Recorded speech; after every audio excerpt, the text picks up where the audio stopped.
যে স্কুলে চাকরি করি আমার মেয়েটা সেই স্কুলে নার্সারিতে পড়ে। আর এখনকার বাচ্চাগুলো কেন জানি একটু অন্যরকম, শুধু ফাস্টফুড, চিকেন এগুলোই তাদের পছন্দের খাবার। চকলেট বললেই তো কথাই নেই। আর এখন এই ফল, এত মজার মজার ফল পাওয়া যায় এই গ্রীষ্মকালে, এত কালারফুল সব ফল। আর এক একটা ফল কিন্তু এক এক রকম মজা, কিন্তু এরা খেতেই চায় না। ফল কেটে দিলে মনে হয় যেন চোখের আর নাকের পানি সব এক জায়গাতেই। এখন এটা কি আমার বাচ্চার ক্ষেত্রে নাকি সবার বাচ্চার ক্ষেত্রে বলতে পারছি না, কিন্তু আমার মেয়েকে কোনো ফল কেটে দিলে সে খেতেই চাবে না, বলবে এগুলো কি খায়, ওগুলো ভালো লাগে না। কিন্তু আপনি চিকেন ফ্রাই করে দেন, আপনারা কিছু বলতেই হবে না, চোখ বন্ধ করে ফিনিশ। এই যে গ্রীষ্মকাল আমার কিন্তু খুব পছন্দের একটা ঋতু। আবার মনে করেন না যে গরম কিন্তু আমিই নিয়ে আসছি। গ্রীষ্মকাল এই জন্যই আমার খুব ভালো লাগে, কারণ আমার সমস্ত পছন্দের ফলগুলো এই গ্রীষ্মকালেই পাওয়া যায়। হ্যালো এভরিওয়ান, আসসালামু আলাইকুম। এত এত ফল দেখে অবশ্যই বুঝতে পারছেন কোনো একটা প্রোগ্রামের আয়োজন করা হয়েছিল।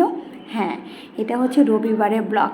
রাতের বেলা আমি আমার মেয়ে মিলে তার ঝুড়িটা সাজিয়ে নিলাম। তাদের স্কুলে প্রোগ্রাম ফুড ফেস্টিভ্যাল। আর এটা হচ্ছে আমার স্কুল, আমি যে স্কুলে পড়াই, মাইলস্টোন স্কুল অ্যান্ড কলেজ। এখানেই ক্লাস নার্সারিতে আমার মেয়েটাও পড়ে।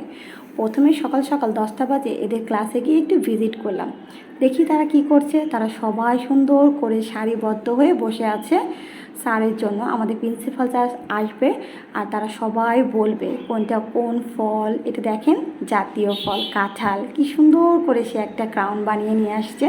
খুবই মিষ্টি একটা মেয়ে। এরপরে স্যার চলে আসলো। স্যার প্রথমে প্লে গ্রুপে এসেছে। প্লে গ্রুপে বাচ্চাগুলো বয়স কত হতে পারে? 3 থেকে 3.5। এই বাচ্চাগুলো, এই ছোটো ছোটো বাচ্চাগুলো এই সকালবেলা এত সুন্দর করে একটা ফলের ঝুড়ি নিয়ে এসেছে। নিশ্চয়ই তাদের বাবা মা কত কষ্ট করেছে। তারপরে হচ্ছে গিয়ে তাদেরকে শেখানো হয়েছে, এই যে মিসগুলো দাঁড়িয়ে দাঁড়িয়ে সবাই শিখিয়েছে কোনটা কোন ফল, কোন ফলের নাম কি, এগুলোর গুণাগুণ। পরে স্যার এসে না, স্যার কিন্তু এসে শুধু দাঁড়িয়ে দেখছিল না, স্যার প্রত্যেকটা বাচ্চাকে এনে এনে জিজ্ঞেস করছিল, বলো তো এই ফলটির নাম কি। আমি এই ফাঁকে অন্য অন্য ক্লাসগুলো একটু ঘুরে আসলাম, কেন, আমার টাইম মাত্র 40 মিনিট, এরপরে আমার আরেকটা ক্লাস শুরু হয়ে যাবে, আমি সময় পাবো না।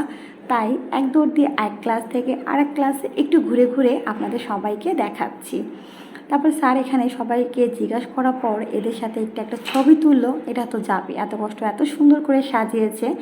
আর আপনাদের জন্য একটা প্রশ্ন হচ্ছে, কোন ক্লাসটা সব থেকে সুন্দর লেগেছে আপনাদেরকে অবশ্যই কমেন্টে জানাতে হবে।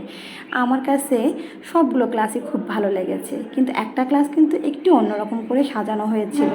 সেটা যারা পুরো ভিডিওটা দেখবেন অবশ্যই বলতে পারবেন। এরপরে স্যার এই যে ফলগুলো দেখছিল, এখানে অনেক রকমের ফল ছিল যা একটু অন্যরকম, যেমন করমচা, তারপর বেত ফল, এগুলো এখন কিন্তু সহজে পাওয়া যায় না। এই যে এটা কিন্তু নার্সারি ইংলিশ ভার্সন, নার্সারিতে চলে এসেছে স্যার। একে একে ও ম্যাঙ্গো নিয়ে, আম নিয়ে এত সুন্দর করে কিছু কথাগুলো বলল, খুবই ভালো লাগলো। এরপর স্যার একটু শুনলো, শোনার পর প্রত্যেকটা বাচ্চাকে স্যার প্রত্যেকটা ক্লাসে স্যার একই রকম করেছে, তাদের সবাইকে ডাকছে। ডাকার পর জিজ্ঞেস করেছে, এই ফলটা কি বলো তো, এই ফলটা কি কাজ বলো তো।